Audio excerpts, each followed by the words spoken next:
Good afternoon. Good afternoon, Madam Chair. I'm going to miss you when session's over. I can hang out the house. Today's Wednesday, March 12th. Thank you for joining the Finance Committee for a voting session. And we have 2 pages of bills. I didn't count them. And we're going to start with David and Senate Bill 400. Tammy, press the button. Okay. Okay, the first bill on your list was held yesterday, from yesterday's voting session. It's Senate Bill 400. It deals with transportation companies and the children they transport to residential child care programs. There was some amendments from DHS that are now included in the reprint in front of you. But to begin, the bill prohibits youth transportation companies from using blindfolds, hoods, handcuffs, other various means of restraint when transporting children to residential child care programs as defined in the bill.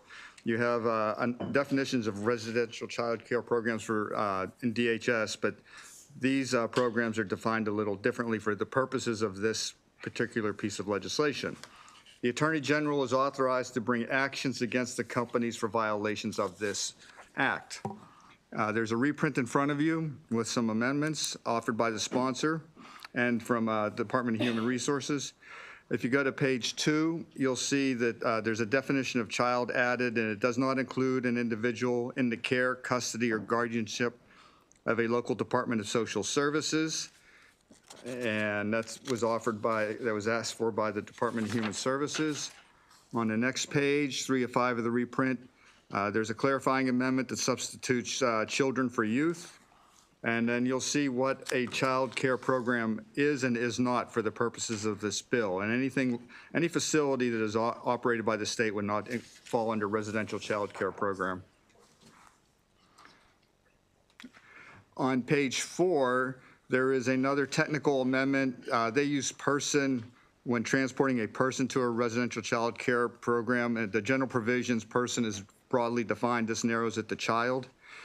On page, the rest of the page, there's mechanical is added, and then there's more clarifying language added from the sponsor about what can and cannot be done to a child who is being transported.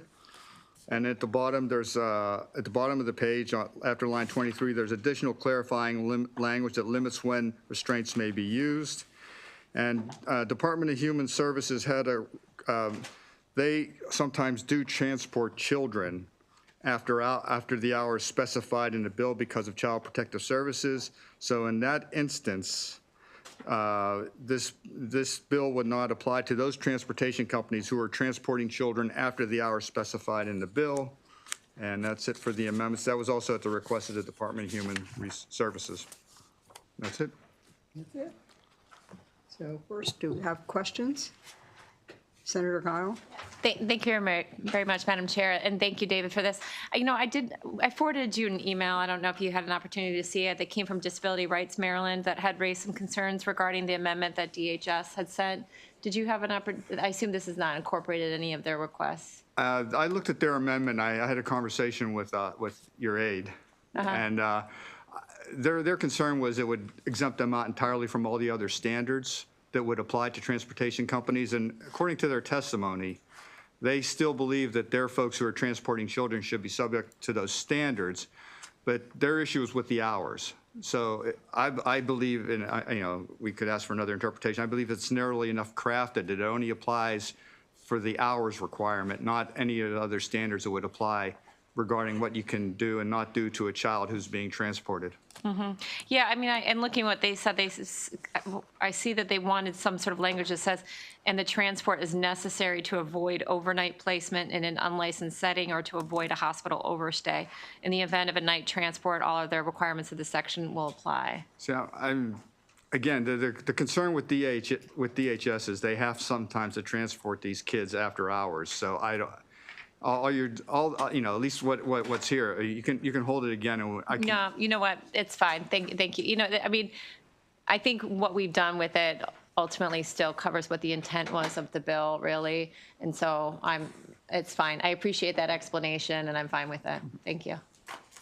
Oh, your light's off. Okay.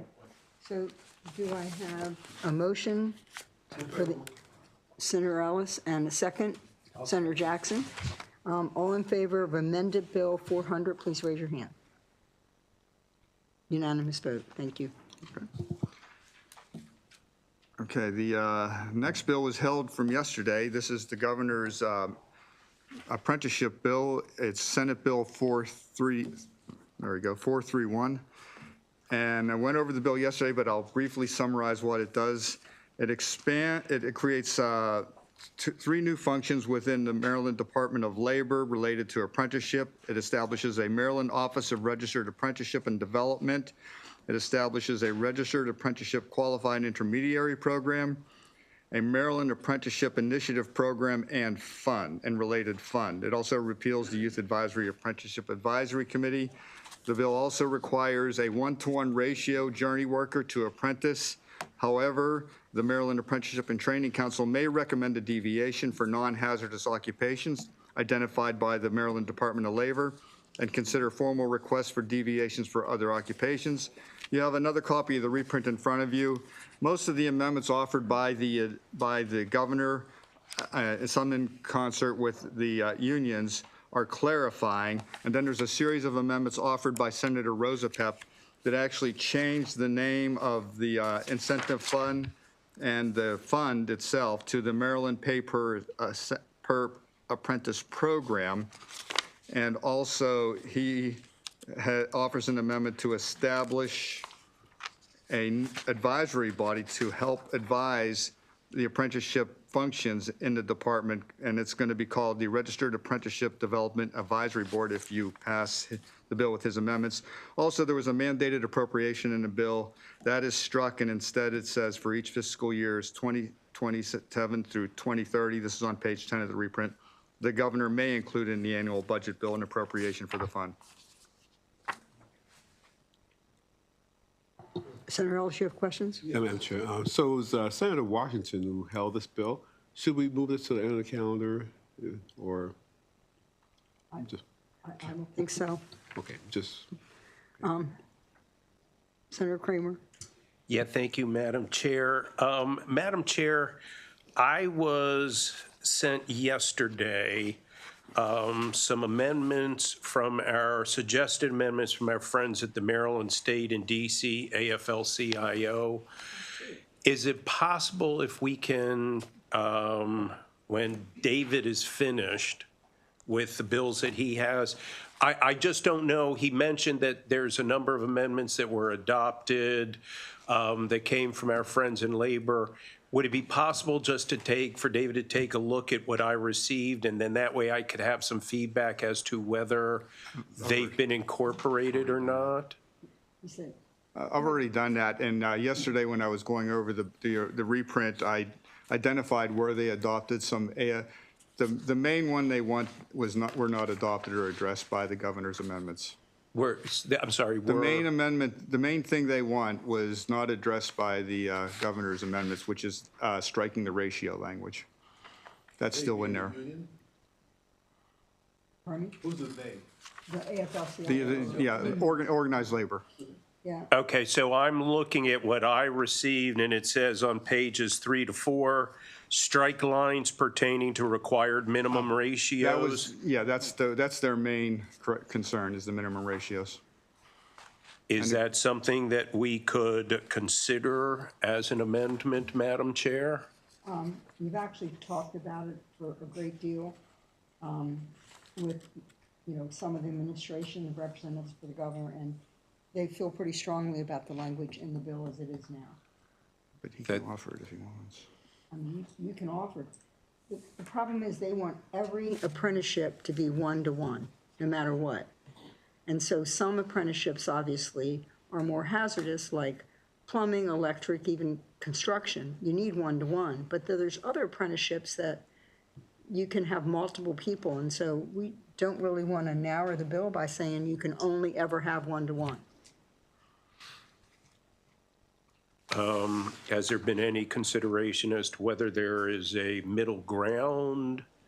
I guess, would we be getting into the weeds if we were to identify which apprenticeships might be appropriate for different ratios? Well, see, Senator, it says 1-to-1, and then it says on the top of page 4, it says, recommend a deviation from the minimum ratio requirement for occupations that are defined by the Secretary as non-hazardous to workers and members of the public. So that's the recommendation, that there can be other than a 1-to-1 ratio for a non-hazardous. I think, I might be wrong, but I think what most of our unions do is skilled labor, and it can be hazardous. Dad, I'm sorry. Most of our unions are in skilled labor, which would be considered hazardous. This would be like, I don't know, hotel management, data processing work, things that, and it says recommend. It doesn't say that it's authorized, just that you can recommend a deviation from the minimum ratio. I think that's the middle ground. Okay. Senator Reedy? Yeah, I had the same amendments from our friends in organized labor, so actually is why I put my light on. You have amendments from organized Well, labor? no, I have the same ones. They sent them to me too. They know a friend. They know I'm a friend of the working man, so they sent me the amendments. So I, you know, number one, in the interest of just for the record, I still don't completely understand that we need a bill that is going to end up mandating $5 million more a year spending. I know it doesn't mandate. I know the language is struck. When it says that they can recommend a different ratio, I agree with you. I think it's sensible that some of these apprenticeships don't need to be 1-to-1. Some do. Is that the workforce? Is that the council? When it talks about the council here in current law, that's the Maryland Apprenticeship and Training Council, Yes, they're an advisory body that provides advice to the office. and they're appointed by the governor, correct? Or are they appointed by the Secretary of Labor? I believe they're appointed by the governor. I can look at the code right now and find out. It's not going to hold up how we vote on the bill. I'd love to know if that, because I'm just curious who appoints them. I'm assuming, I think that's a good question. yeah, because if it's, I mean, if you think there should be a ratio of 1-to-1 no matter what, then it wouldn't matter who appoints them. But for me, I can understand the flexibility desire. Because, yeah, even HVAC work may not necessarily, like being a But you're dealing technician. with Freon. I mean, when you Well, that's true, so that's 1-to-1. It is yeah. hazardous. So that should be 1-to-1 then, yeah. Yeah. In fact, I have a young friend on permanent disability because of Yeah. Freon. Yeah, So, fair enough. you know, No, that- that's what I mean. I don't have the expertise to know what should be 1-to-1, so I agree. Well, and we said recommend, so the council would be able Recommend to the secretary? Is that who makes the ruling? to recommend to Division of Workforce Development and Adult Learning, I think. Which is under the Secretary of Labor. Yeah, under the Yes. Secretary of Labor. And they're appointed by the governor with the advice and consent of the Senate. I thought we'd seen some of those folks before. Okay, David's going to look up the answer to your question. he got it. We got it. Yeah, they are appointed by the They're governor. appointed by the So governor. that's good to know. Okay. Okay, I think my question on that's been answered. So this is Senate Bill 431. It's time to get this out of the committee, I think. You have any questions? No, Okay. ready to move favorable. Senator Hayes moved favorable. Who seconded? Senator Washington? No, he had a question. Oh, you have a question. I'm sorry. Okay, go ahead. Thank you, Madam Chair. I did have a question about the bill, the part that said that each apprenticeship has to have a 1-to-1 ratio. That's what you we were just guys- talking about. Did you turn the okay. page? Well, can you just repeat what Sure. was said? That's at the bottom of page 3. Yep. At the top of page 4, number 5, it says, we can recommend a deviation from the minimum ratio requirement for occupations that are defined by the Secretary as non. Your mic is off, Madam Chair. I'm sorry. It says that you can recommend a deviation from the minimum ratio requirement for all occupations that are defined by the Secretary as non-hazardous to workers and members of the public. So they would recommend it to the council. But other than, that, all hazardous work would be 1-to-1. The lines 31, 32, and on bill page 4, are those all codifying what's current law? Or is that new statute that we're adding? new in this bill, right? Well, the ratio requirements are all new law. Everything else is just modifying what's in current law. If you went to lines 31 and 32, that's all current law. The only difference there is that it's renumbered simply because you added these, this provision about recommending additional occupations that could be, have a deviation from the 1-to-1 ratio. Then at the bottom, of course, there was a suggestion, 5 calendar years instead of a calendar year. This was actually one of the AFL-CIO amendments that the governor also has offered, that extends the look-back period when they're submitting these reports about apprenticeships in the state. Instead of just the previous year, it's past 5 years to look at trends for apprenticeships. Okay, so just going back to lines 31, 32 on bill page 3, and then bill page 4, 1 through 2, those are all codifying what's current law. There is no current law about the ratio. There are Correct. guidelines and standards that are used, and they've traditionally relied on the 1-to-1 ratio. Correct. Similar to your bill from last year, this would codify, at least it codifies the 1-to-1 ratio, which is for the standard for occupations, but in the state of Maryland, it'll be a 1-to-1 ratio unless the council recommends a deviation from that standard minimum ratio for non-hazardous occupations. And I think there was a study that was requested in your legislation from last year, and the lists, some of those items listed in that study were these non-hazardous occupations, so they could deviate from a 1-to-1 ratio for them. Right, but you said it was a practice of having 1-to-1. It's a guideline. It's a guideline and it's a practice, is It's that a right? practice for most And now we're apprenticeships. codifying a practice. And then we're giving the commission the ability to deviate from that Correct. For non-hazardous. for non-hazardous. For non-hazardous, although there's an additional line 6 and 7 that the council, the MATC, could consider formal written deviation requests from all other occupations. But it doesn't say they have to do anything, but they could consider. But they could recommend deviations for non-hazardous commissions as identified by the secretary. And what's the current process now in order to have a deviation from the 1-to-1? There is no current process. And so you wouldn't need. Okay, so there's no current process. If you want to be registered with the state, you Correct. would have to have, I believe, a 1-to-1 ratio. Is that current policy or practice? That's current policy, It's current policy. yes. Got it. Okay.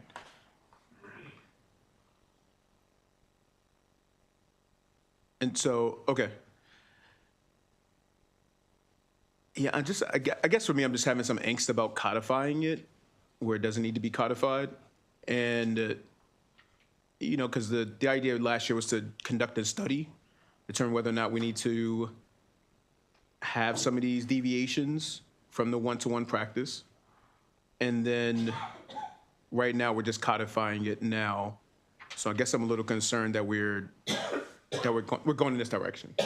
And I wanted to know why. Why are we codifying the 1-to-1? Yeah. It's a governor's It's my understanding that the labor unions would like 1-to-1. And so that's why we put in here 1-to-1. And then the exception on the next page, if it is non-hazardous. So it's really a request from, a lot of our union employees to make it 1-to-1 for anything hazardous. Okay. And then is there language in here that states what the current process is and how long it takes for the deviation? No, Or it is just that- or says, is that- it says that they will They will consider it. request. They'll consider a formal written deviation request. Doesn't say how long. Right. So any other apprenticeship that's hazardous is immediate 1-to-1. As If they're- identified by, it would have to be, I think, identified by the It'll be department. approved by Yeah. the department and others. But with this deviation, we don't have a process. So how long will that take for them to approve it if they wanted to have this deviation? There most likely would be regulations. I would think if somebody comes in with a request. Do we have in here where it says that they would have to promulgate those rules and regulations on how to develop the process, ensure the process is smooth or that it's fair, and ensuring that it's at within a certain period of time? It doesn't take a full year. It doesn't take 2 years for them to approve it. Do we authorize them to do that? I would imagine somewhere in Title 11, in this section, there is probably authorization for regulations. And then there's also general authorization for the secretary to promulgate regulations for anything throughout, under the secretary's jurisdiction. But I could look at the code and see where the actual, if there's actual regulatory authority for this particular, I guess, subtitle, or this particular, if it's a subtitle or title in the code. It does say on page 11, the board means the Registered Apprenticeship Development Advisory Board, and office means the Office of the Registered Apprenticeship Development established under 11409, and there is a Registered Apprenticeship Advisory Board in the department. So the board is there. The board's already set up, or in the bill. That's different. And the purpose of the board is to advise the office in the strategy to achieve its mission of expanding registered apprenticeship opportunities in the state.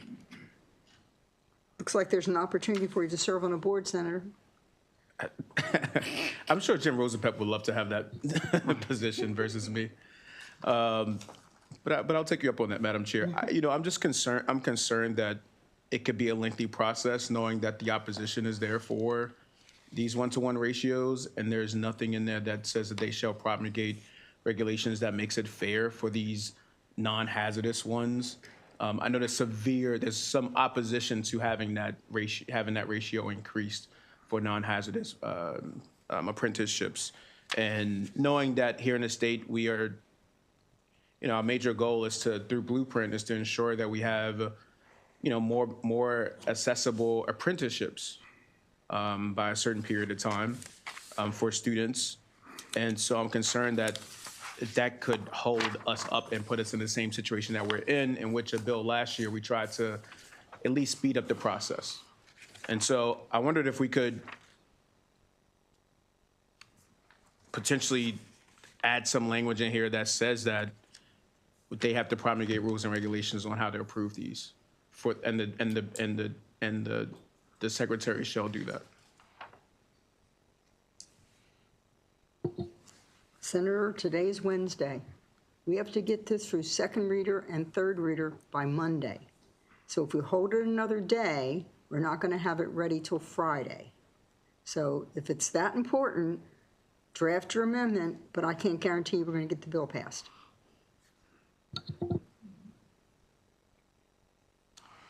Okay, can I special order this bill until the end of the calendar today? You can hold it. Yeah, sure. You don't have to special order. Okay, fair enough. Sorry, I You don't. can hold Sorry, Madam Chair. Okay. And I'll talk to folks and try to get something. Thank you. I don't mean to press, but we held a lot understand. of bills yesterday. We're going to hold understand. bills today. It's going to be Monday before we know it. Yeah, I appreciate that, Madam Chair, but I had some questions on the bill, and I'd proposed a bill similar to this one last year that would have authorized these, so I do care about this issue, and I don't ask a lot of questions here. And several things that I really think that I know something about. Okay. Thank you. Well, hopefully you can get an amendment drafted quickly. Thank you. We'll be voting again tomorrow. Okay. So we're holding Senate Bill 431. Brad better talk to him. Now we have Senate Bill 1013. David, that's you again. Yes, I gotta describe it. Okay. It's going to take me at least an hour. The Senate Bill 1013 was heard yesterday. It's a local alcohol bill that extends the expiration date. It's supported by the Baltimore City Senate delegation. We have Senator Hayes and Senator Guile, all in favor of Senate Bill 1013. Looks like a local bill. Senator Washington, are you? Okay, thank you. Unanimous vote. Okay, the next bill is Senate Bill 1039. It was also heard yesterday. This is a statewide alcohol bill that raises the on-premises sales cap for, instead of saying Class 5 brewery, I'll just say the brewery in Baltimore County, the Guinness Brew Pub in Baltimore County, from 25% to 35%. The change allows the only Class 5 brewery in the state to increase the number of barrels it can bring from another location or affiliate to sell at the brewery. Okay, Senator Kyle and Senator Jackson. Can I ask one quick question? Sure. I don't recall there being any opposition at the There was no bill hearing. opposition to the bill. Okay, thank you. Yes. What's a Class 5 brewery? It's a special designation for basically the Guinness Brew Pub in Baltimore Okay. County. Good. So they about 7 or 8 years ago, there was a big deal about them wanting to locate in Maryland, but they had to get a special liquor license so they could do what they wanted to do. So the state created a Class 5 brewery license for them, and they're the only ones who have that license right now. Because they bring that certain Guinness they bring from England. Yeah, they This can't. allows them to sell 35% that's not brewed Yeah. on premises. And it's that special dark Guinness that I've never drank. Oh, yeah, it's Guinness, basically Stout. Guinness. Guinness Stout is only brewed in Ireland. They Yeah. don't brew it at their facility up in Baltimore County. And this allows them to sell more Guinness Stout if they run up to the 25% cap. And Jamaicans love Guinness Stout also. So they like the stuff in the bottle. Yeah. Thank you. Okay. So I had a motion and a second. All in favor of Senate Bill 1039? Unanimous vote. Okay, thank you. All right. All right. Okay, Senate Bill 365 was held yesterday. Just briefly, establishes a nonprofit organizations navigator within the Department of Commerce. The navigator is appointed by the secretary and generally must provide technical assistance to nonprofit organizations in obtaining access to and applying for state grant programs, among some other provisions that the navigator must undertake. Amendment 1 establishes the bill as an emergency measure. You can see that at the top of page 1 of your reprint. All other amendments to the bill are on page 9. There's a sponsor amendment advancing the hiring date due to the bill's emergency status for the navigator. And then at section 5, the chair has offered amendments that adds reporting requirements regarding the effectiveness of the navigator position, as well as down in section 6, adding a sunset provision to the bill for the end of fiscal 2027, so June 30th, 2027. Thank you, Madam Chair. So I had issues with this bill, especially with the report that came out last week. And I think the Baltimore Sun talking about the salaries of some of these nonprofit executives, million plus, 800,000. It's just really, it's really gross that they exempt from a lot of taxes, property taxes, stuff like that. And they're at the public till, they advertise, begging for money from the public. We feel sorry for them. And these executives have these oversized compensation when we have so many great nonprofits who work basically with volunteers doing tremendous work. And so I have an issue with that. And the bill is great. I want those nonprofits to get the help. But I believe that the nonprofits paying these exorbitant salaries should not be able to use this public good. And so I sent an amendment into the amendment office. I'm not sure if it came through yet, requesting that any nonprofit that pays over $250,000 just in compensation, not benefits, to be exempt from using this service, and basically put more pressure on the state budget is what we're going through. So I'm not sure, I haven't received it yet. I'm not sure if it came in. Sounds like a good amendment, Senator. I have not received it yet, but Maybe we'll have it by the end of voting session. Yeah, I'll call my staff. Okay, and it's ask a good them. amendment. Oh, thank you. You know, I think, like you said, the small nonprofits that work a lot with volunteers, they need help getting grants and staying, operating, so thank let's hopefully that comes. Okay, thank you. The Okay, next bill is Senate Bill 815,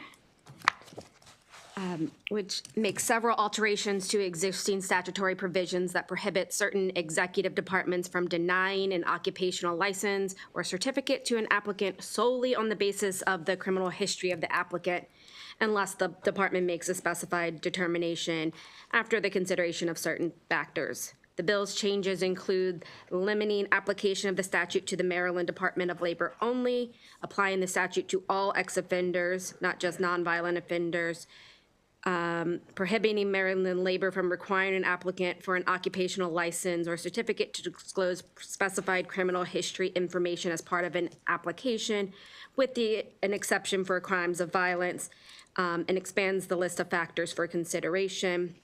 You have a reprint before you. Amendment 1 is technical. Amendment 2, which you will find at page 2, limits the application of the bill further to 2 license types within the Maryland Department of Labor. That would be the State Board of Barbers and the State Board of Cosmetologists. And then at page 3, there's also an amendment that provides exceptions for certain convictions to be required as part of an application. So Maryland, the occupational boards would still be able to ask about crimes of violence and fraud-related crimes under the bill as amended. There's no fiscal impact. I don't see any question. Oh, Senator Kyle has a question. So, just so I'm clear, Amber, so what kind of professions would this be? The bill limits it for barbers and cosmetologists. Oh, okay, all right, we're good, thank you. I had a problem with, we talked about yesterday, the occupations where they go into people's homes, and we don't know if they have a history of theft. So this is a start. Okay, so Senate Bill 815 as amended. Do I have a motion? Do I have a second? Senator Lamb. So we have Senator Hayes and Senator Lamb. Are we going to have a unanimous vote, or are we calling roll call? Okay. All right, unanimous vote. Thank you. Next on your list is going to be Senate Bill 846, which as amended requires a cell phone carrier to allow the customer of record on an account to designate other individuals as authorized users on the account, and to allow an authorized user on an account to purchase services or devices and take additional actions under a service contract connected to the account if the authorization provided by the customer of record extends to that action. You have a reprint in front of you. It's a one-page reprint. Basically, the bill as introduced was struck, and it becomes the bill as I just described. The intent of the bill has not changed. It just altered the specific language regarding how this process would work.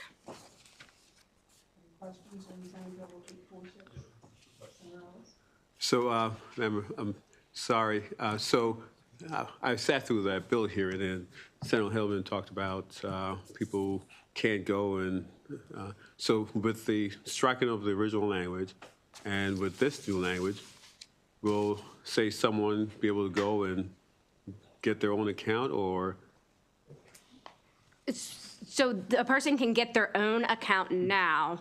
The point of this bill is to allow, so when you bundle the services in a phone plan and you have, like, my husband and I are on the same account, but the account is under his name.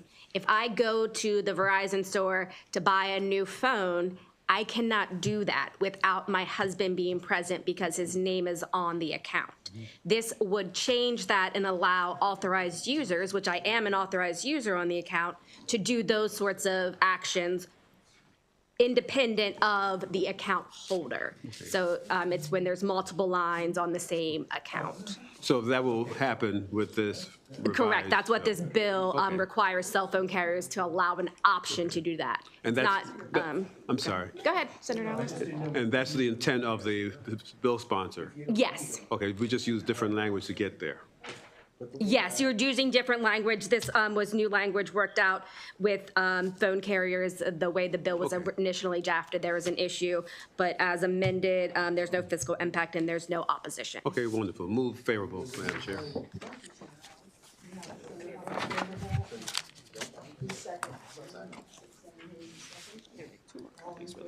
Thank you. Senator Hellman is very happy. We're asking Dr. Phil to okay. Senate Bill 848.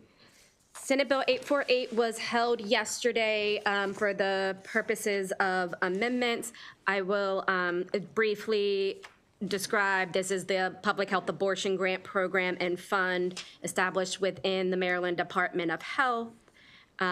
Basically, these accounts that carriers have where they've been charging $1 per person in the insurance premiums that are segregated accounts that are restricted uses to only abortion care clinical services would be authorized or required by the Maryland Insurance Commissioner to order that money to be transferred and then into this special fund, and then the special fund is used for grants for this restricted purpose of providing abortion care clinical services. You have a reprint in front of you that has two amendments offered for a committee discussion and consideration. As discussed yesterday, there's still the technical amendment at page 3, so that's retained. On page 6, and I believe our intention, or sorry, at page 5, our intention is to take up these amendments separately for the committee. But the first amendment on page 5 is offered by Senator Reedy, would limit the fund's purpose and use to Maryland residents only. I don't know, Madam Chair, if you want to vote on the amendment separately or. Let's do that.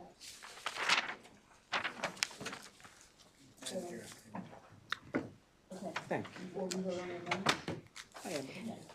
And this is Senator Reedy's amendment that we're discussing. Well, I just asking that we limit this, since this is going to be Maryland ratepayer money, that we limit this to Marylanders receiving it. All right, so my problem with that is we do have women coming from surrounding states, adjacent states, that can't get care at home. And if we've got the money, I think we should be sharing it.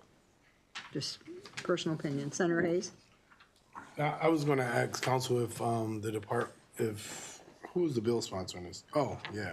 Guy isn't here. Right. Just the chair of B&T that we ask for a lot, yes. I'm sure he'll understand this amendment. I'm sure he'd be okay with that. These amendments were taken to the sponsor who was not in favor of the amendments being added to the bill. Thank you, appreciate it. I'd like to, could I make a motion for the amendment, and maybe we'll second my. I'll second. Okay, all in favor of Senator Reedy's amendment, taking it only to Maryland women? That's a fiscally responsible. Okay, it is 8-3, amendment fails. Okay. The 8 to 3 it fails. 3 to 8 it fails. 3 to 8 it fails. I'm not a sports person. The next amendment that is being offered for consideration is at page 6. I've labeled it Amendment B since it's the second one we're talking about. It's offered by Senator Moutz. Adds a reporting requirement on the fund's usage that is specifically disaggregated by residency status. So for how much money and the number of individuals that are state residents receiving services under the program versus how many are out-of-state residents receiving services under the program. And so, you know, What this fund does, it is a work around the Hyde Amendment. This is, the Hyde Amendment came, the Affordable Care Act came, this was created, and the question came up whether other states are doing this the same way, but this is a government maintained, operated funding source for specifically abortion services, which is a complete work around the Hyde Amendment. And we had witnesses testifying. I know the sponsors opposed to this, the chair, and with all due respect, this isn't to undermine, his belief, but the reality here is that, we had witnesses saying that there's already so much out-of-state demand that this fund is needed. That was the testimony here in the hearing. And the reality, if you take a step away of what we're talking about, is that, this right now, because it's just being created, is supposedly just going to be funded by the exchange. Well, if the witnesses were already out of funding and there's so much demand, I think the likelihood is high that this fund will soon be tapped out also. And there's no restriction saying that, should the government decide that it wants to take general funds and add them to the funds that are coming from the exchange, well, then we've created a situation where the state is actually funding this in addition to the exchange, which is a complete work around the Hyde Amendment. So then you have that going on, and the taxpayers have no accounting or no understanding of where that money is going. And this simply just lays out some basic information, and it doesn't deprive anyone or invade anyone's personal privacy. This is a good accounting, I think. And I guess the general sentiment may be the same on this amendment as a past amendment, but I just wanted to give the committee members that perspective about what we're voting on, and because I think it's a pretty significant amendment. But anyway, thank you for the 2 minutes of indulgence. You want to make a motion for your amendment? Yeah, I'd like to move the amendment. Get a second? Second. Senator Reed seconded. All in favor of Senator Mount's amendment to keep track? 3-8. Amendment fails. Did I do it right that time? Thank you for that. All right, so now we have the bill without amendments, right? So there is the one technical amendment to the date, which you will see at page 3 that is retained. It's just about the fund balance, the basing the initial amount transferred. It's basing that off of the fund balance at the end of December 31st, 2024, so the end of the last calendar year. Otherwise, the bill has no amendments besides that technical amendment. Senator Reedy? Or just when we're ready to debate the bill, the final passage of the bill in the committee. That's all. Okay. I don't have a question. Well, Move favorable as amended.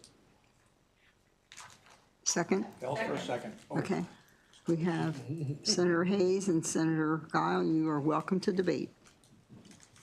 Thank you. So just both of the amendments that we had were pretty common sense and were both rejected, and I'm not surprised. But especially the statistics collection, when for life, we don't want to know how the statistics on how many out-of-state folks are coming versus in-state.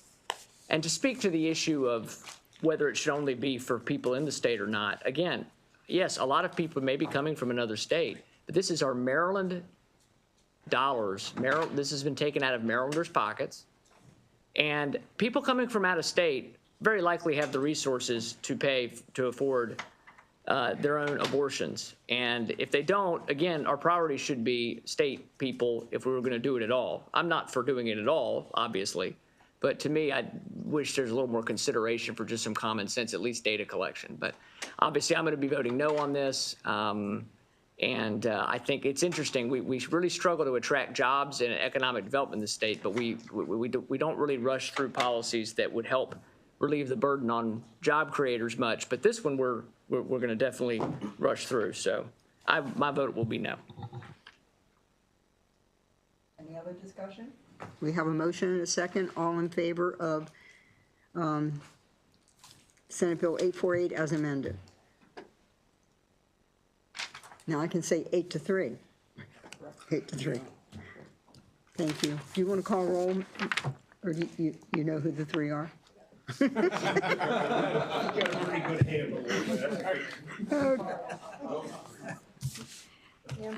The next bill is at the top of the back of the sheet, Senate Bill 861. We are secondary on this bill. B&T already passed it. There is one amendment that B&T adopted that you'll see on your reprint, which simply removes the mandated funding and rather authorizes the governor to include funding. You can see that amendment at page 4. Generally, what the bill does, it alters the Western Maryland Economic Future Investment Program by modifying membership, altering the purpose of eligible uses of money, altering project evaluation criteria, and And under current law, there is a mandated appropriation that expires at the end of fiscal 2026. This changes it moving forward from fiscal 27 to an authorizing language for the governor to include funding for the program. It is supported by all counties in the Western Maryland Economic Future Investment Board region. Quick question. What is the current mandatory appropriation for this? 10 million. 10 million each year, and that expires in this fiscal year or next fiscal? This fiscal year is the last, fiscal 26 is the last year that it's mandated to be included. So this budget year that the General Assembly is working on is the last year it'll be included. Starting next fiscal year, 2027, it's an authorization rather than a mandate. Gotcha. Thank you, sir. Senator Mounts, who's second? No second? Senator Hershey. All in favor of Senate Bill 861? That spends $10 million a year? 10 million, but that is no longer mandated. It is authorized under the bill.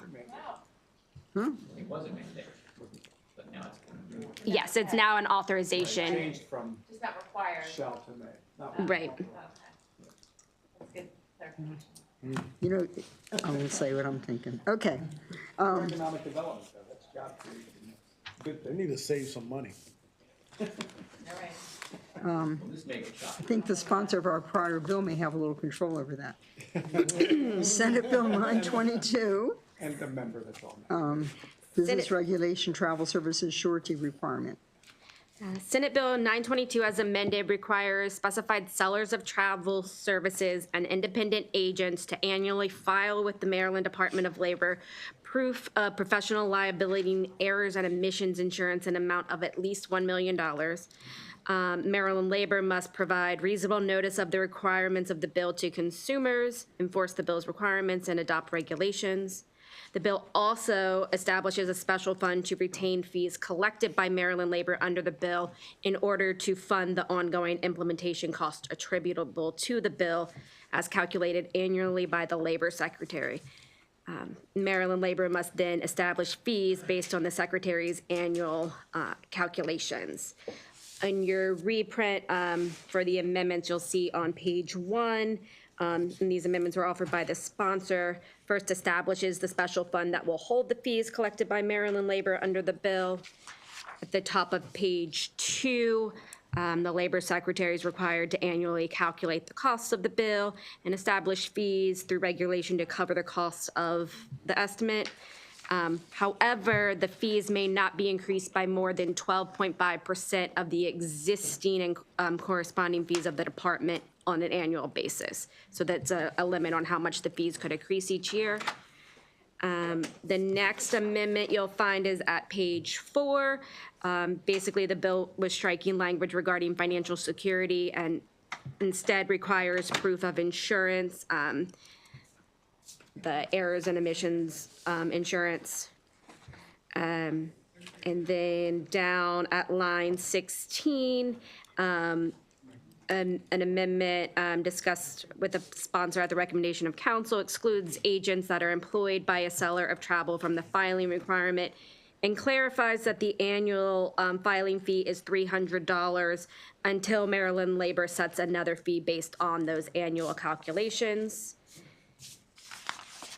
And then finally, on the back at page 6, the Consumer Protection Division is being removed from the bill and requiring the Maryland Labor to adopt regulations and enforce the bill on its own.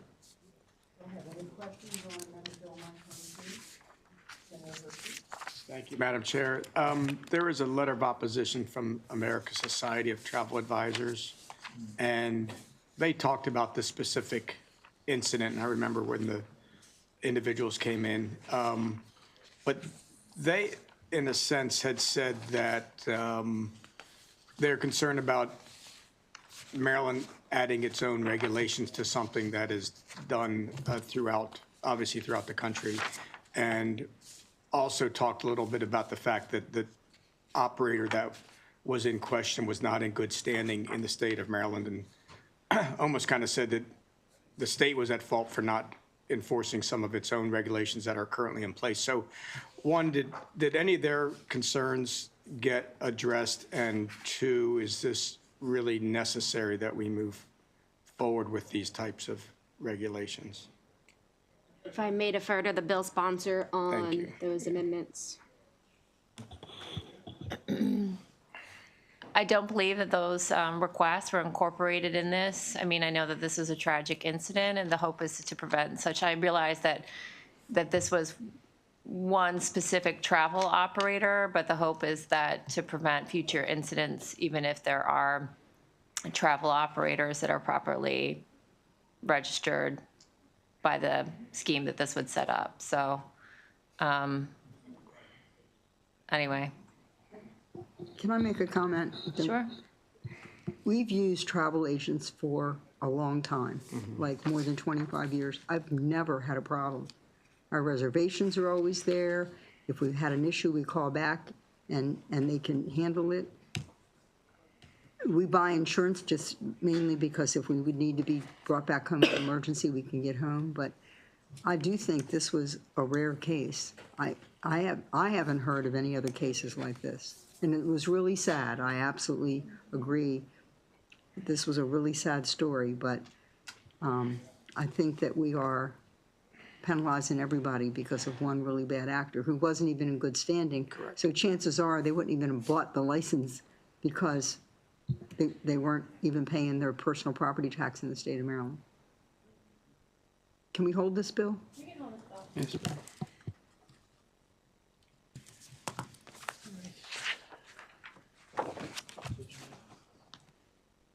Okay, now we're going to start with Nathan.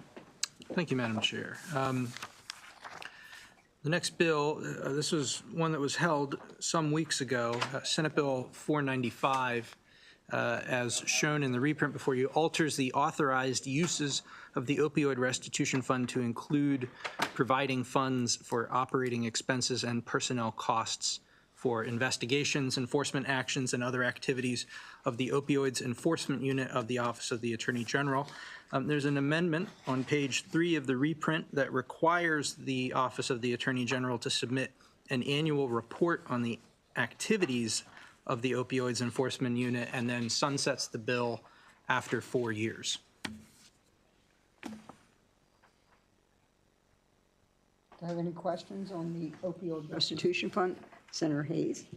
Yes, thank you, Madam Chair. I'm going to probably vote no. I'm going to vote no against this bill, and I don't want that to influence anyone else. I just think, you know, the opioid restitution money should be towards, like, addressing those issues of opioid abuse. I think, you know, it's the Attorney General's responsibility to convince the governor or whoever's submitting a budget to fund them appropriately to carry out that task. To kind of mandate this through like policy, I just fundamentally disagree with it. I know there's a lot of reason why they believe that they need to protect this and that the return on the investment will be greater to the state. I just personally have an issue with it, so I'm gonna vote against it, but I just want to make sure it's clear that I'm voting against it not to influence anyone else. Nathan would like to make a comment. I did just want to call your attention that the governor's budget for fiscal 2026 includes a $1.5 million appropriation for the Opioids Enforcement Unit from this fund. So this bill is enabling of the governor's budget. I understand that, but this year it includes that, right? Right. What this bill is calling for is in future years to also guarantee that. No. It's not it's not a mandated appropriation. It's simply adding an authorized use of the fund. Right. So is authorizing them to take the money that would be otherwise used to address Yes. the opioid crisis. Yes, that is correct. For this use. And so it's going another way. It's really taking another route as far as appropriating funds to the Attorney General's office. Yes. Can I add that there is data collected that they have to report back for the number of Was that your amendment? No, I don't know. It might have been my amendment. It might, I believe so. That's a great amendment. Well, but they have to report on the status of the activity of the opioid enforcement unit, the number of investigations, or still active, the number of lawsuits filed, and the disposition of lawsuits filed. Senator Gall, did I see your light on? Did you give up? Yeah. I was just going to say, I mean, I have a little bit of concerns with this too. I mean, the concept of restitution is to compensate victims. This is different. Restitution is different than a jury award or settlement recovery where you could get attorney's fees from. The whole concept of restitution is to help with the victims of this. And while I appreciate the work that the Attorney General has done in order to recover these funds, and I also recognize that private attorneys would be getting paid would be getting paid attorney's fees out of it, and I know that they've saved the state money. I just have some concerns, especially when it's characterized as administrative. I think that's where we've interpreted that to come from. I struggle with the idea of administrative. I'm not sure that administrative would contemplate something like this. So I have some reservations. I'm still thinking about how I'm going to vote on it because I do. We're going to give you a little more time. All right. Thank you, Madam Chair. Senator Ellis? Yeah, thank you, Madam Chair. So, in history, we have stories of people being forced to make bricks without straw. So here the Attorney General is going out. You got to have the lawyers to sue these companies. You got to have the attorneys. You got to have them, and you got to pay them. And they bring in hundreds and hundreds of millions of dollars. And if someone is bringing you a return on that kind of investment, so far I think it's $800 million brought in to, say, $10 million, that's a pretty good return on investment. And so I know some members say, hey, we don't like Attorney General. He goes against my favorite candidates and all that stuff, but politics aside, this is bringing money into the state coffers that the feds decided not to do. And I think we shouldn't make policy very personal. And it's kind of tough for a lot of us to really do, but sometimes we look at what they are doing as far as bringing money in to take care of these hundreds of thousands of Marylanders who are suffering from opioid addiction. I mean, there's no one else doing it. The feds are not, they did not do it, and the feds will not do it under the Trump administration. So I strongly believe that if we go against this legislation, we're siding with the Trump administration and basically letting big corporations poison our citizens, bring drugs into our country and our state, and not being held accountable at all. And these corporations, the Purdue Pharma, which litigations are still ongoing, trying to get them to be responsible, will be let off the hook, at least with the state of Maryland. Because you have to understand, the Attorney General is going after these big farmers. The Attorney General also is going with the Democratic Attorney Generals in this country to hold the Trump administration responsible for all the firings and cancellations of contracts that are affecting so many Marylanders and Americans. They have a lot of resources going out to really help out our citizens, and I strongly believe that we need to kind of give them the money they need, which is a small return on this investment, to really go after the bad actors. Similar bills we talked about, over 2,000 Marylanders every year are dying from opioid deaths. And you multiply it by 10, the number who gets sick and need help, languish in our jails. And we're passing these bills to get those funds to the folks. And the people who are bringing the money in work for the Attorney General's office. So, I mean, hey, I don't have a dog in this fight, but I think it's a good investment. As a CPA, I always love good investments, and sometimes it doesn't really make sense to go against good investments, but I believe this money is a good investment for the state. And so thank you for listening. Thank you, Senator. Senator Lamb is next. Yeah, thank you, Madam Chair. Just looking back through the bill folder and remember the testimony on this. Just note that there was opposition from the Maryland D.C. Society of Addiction Medicine, really referencing the fact that it is swapping sources of funds rather than using them to enhance the state's efforts, that it's really kind of supplementing supplementing rather than supplanting rather than supplementing dollars here, just to get that order right there.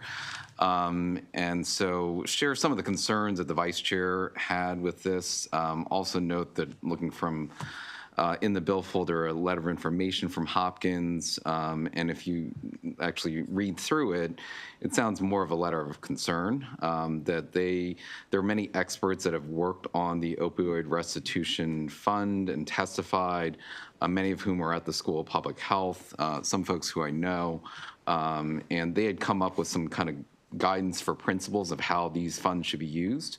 Obviously, that doesn't, bind us here, but they do note that this doesn't fall within some of those general principles of use that that they had identified. So have a lot of kind of hesitation about this. Thank you for pointing that out, Senator. Senator Gall. Thank you, Madam Chair. I do want to make clear that there's nothing personal against the Office of the Attorney General. Obviously, we do support the work that they've done on this and other issues. I also just wanted to flag just the concept of restitution. It's not as if if a state's attorney is handling a criminal prosecution and the victim is awarded restitution, it's not as if the state's attorney then takes some of that restitution money and uses it to supplement their budget. I realize this is slightly different, that this is a civil case, and so the concept of restitution is a little bit different here. But I think that I currently serve on the Opioid Restitution Fund Advisory Council. I don't know if that's the correct name of it, but there's real need in a lot of communities for the use of these money, and I appreciate, as I indicate, what the Attorney General has done with this issue, but I do struggle with the idea of taking this money for that. So anyway, I just wanted to add that. Thank you. Senator Kramer. Thank you, Madam Chair, and I wasn't going to be speaking on it, just voting in favor of the bill. But I do believe that this is an investment, a tiny investment. I appreciate all the concerns about ensuring that we're using as much as we can, pardon me, to help those who are affected by the opioid crisis. But the fact of the matter is, the Attorney General is on the front line doing the work. It's a minimal request to ensure that the Attorney General's office will, going forward, have these resources so that they can continue to pursue the job and the work that they are doing. It was made clear at the hearing that this Attorney General does not contract this work out to private counsel, and where that has been done, those resources get soaked up by what private attorneys get pursuing these cases. This is done in-house by the Attorney General's office, and for me, I see it as being a very worthwhile investment for which there is a significant return, so that we do have the resources to provide and address the concerns that we've heard expressed here in the committee. Thank you, Madam Chair. Thank you, Senator. Senator Ellis. I'd like to hold this bill to have some conversations because, I see what's happening here, and so I like to hold this bill. Okay, you can hold the bill.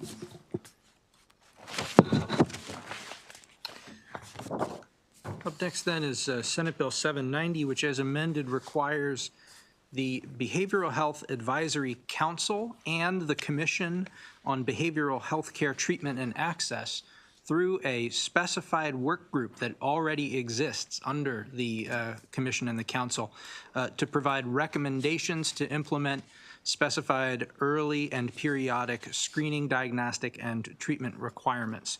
So the Council and the Commission, together through the work group, must consult with certain stakeholders, and the Department of Health must report the findings and recommendations by January 1st, 2026. So the amendments to the bill that are shown in the reprint really strike the provisions requiring the Department of Health to establish a separate new work group, and then requires this existing body to take action as I've described.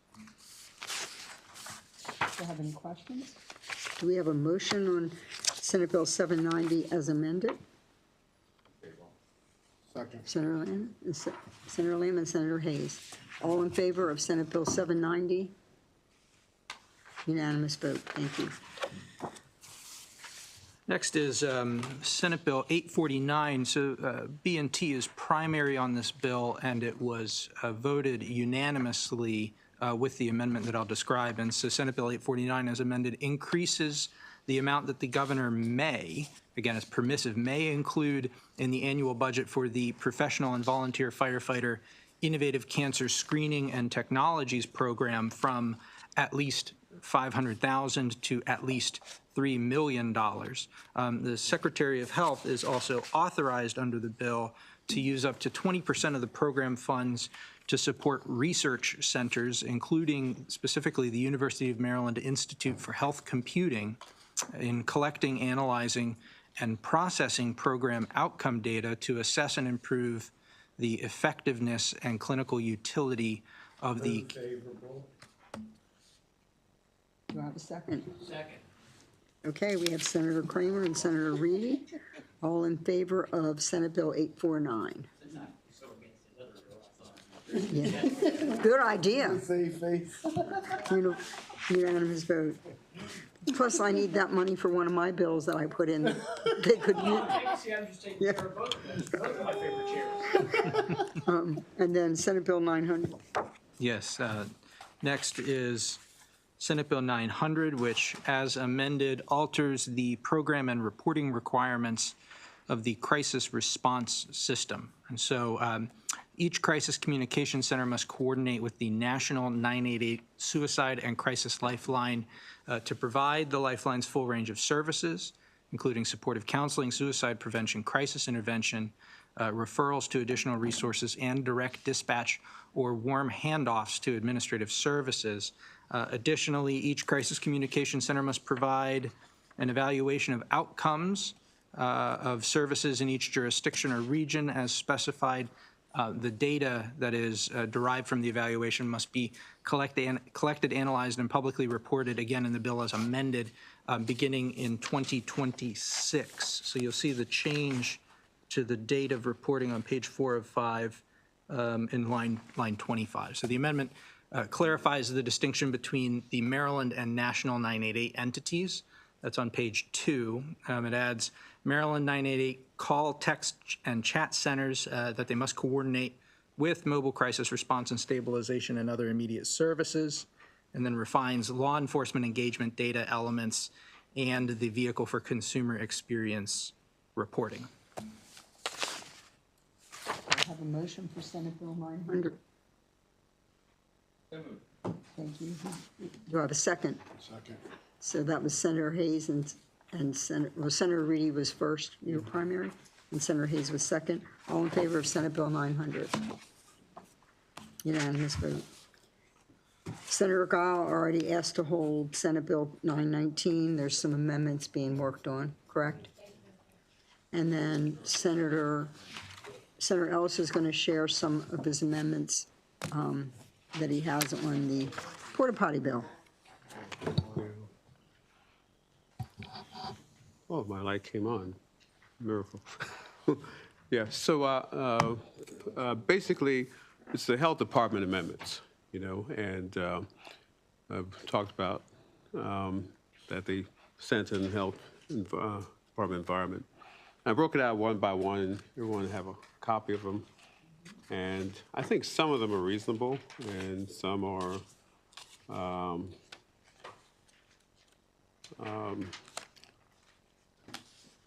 maybe it's basically harder to digest. Yeah. The one I like the most is the, thank you, Madam Chair, the 200 feet from the water source. And that's what I like. I'm sorry? And I brought it down, well, the health department was 200, and I could bring it down to 50. Okay. To be very The comfortable. one thing is, we don't know how large these areas are. Let's just say it's a winery and they have a little tasting room. I don't know if 50 feet away is enough. Do you? I mean, do you know these wineries? Well, so it's for like agritourism, and Right. say the wineries, they have a lot of acreage, because winery, you have to actually grow some grapes to actually process it. And even though a lot. Exactly. Exactly. They have a lot of land, and, and so, they have a lot of acreage, growing grapes. So it's not basically just like a distillery where you have a building in an industrial area.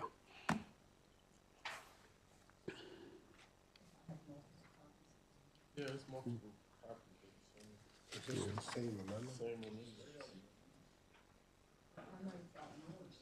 Okay, so the one I'm talking, the one we were discussing, is the 50 feet, is 163723/1.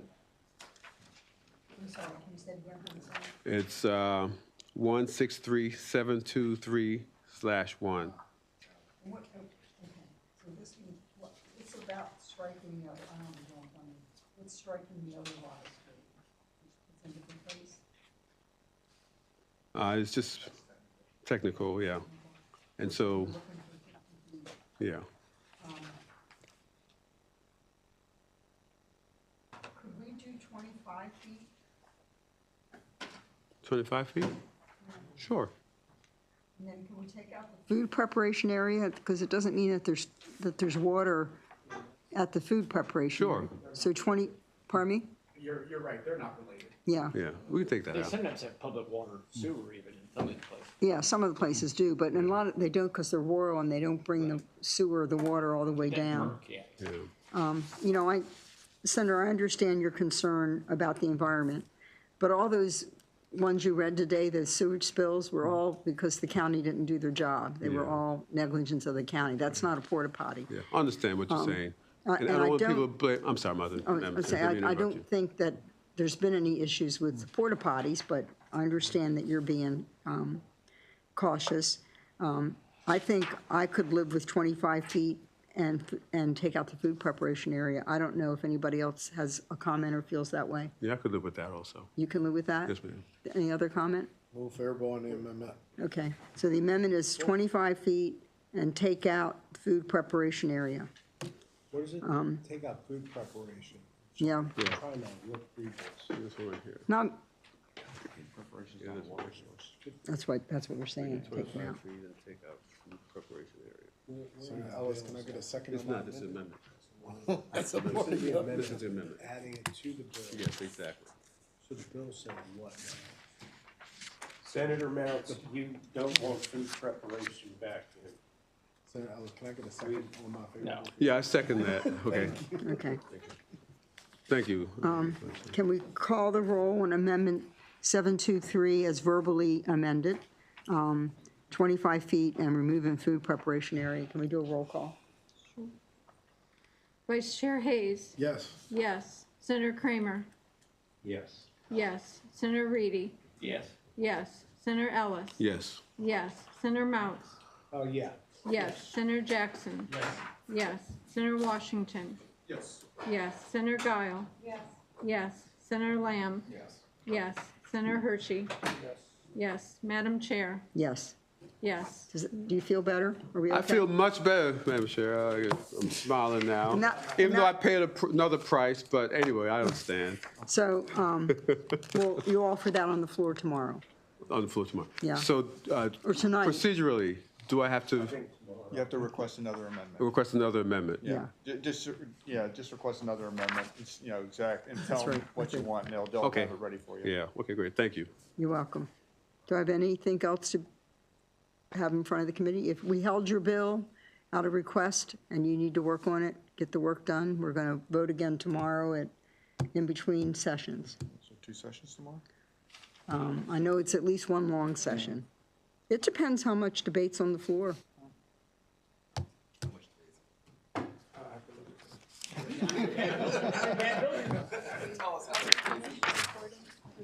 Pardon me?